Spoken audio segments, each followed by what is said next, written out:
I'm Brenda, and I'm the Assistant Branch Manager at the Antwerp Sunshine Branch of the Van Buren District Library. And today we are going to make a photo holder.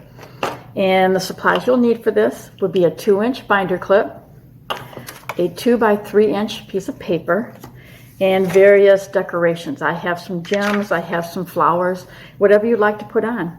And you'll need a glue stick. And the first thing you'll do is to take that glue stick and put glue on all sides of your binder. And then you will just wrap your paper right around that clip and just press it and firmly attach that paper. And then the fun part will be when you start adding all your decorations. I've got my flower here. I have some gems that I'm going to put on. You can decorate the front and the back if you like. There's some more gems.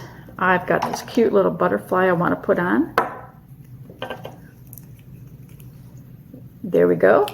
And then the last part, put in your favorite photo right in top of the binder clip, and there you have the cutest little photo holder.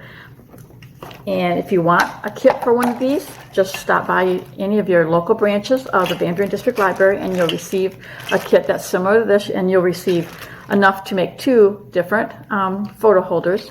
And I'd love to see what they look like if you'll want to make them, and put them in the comment section so we can see your creations. Thank you very much.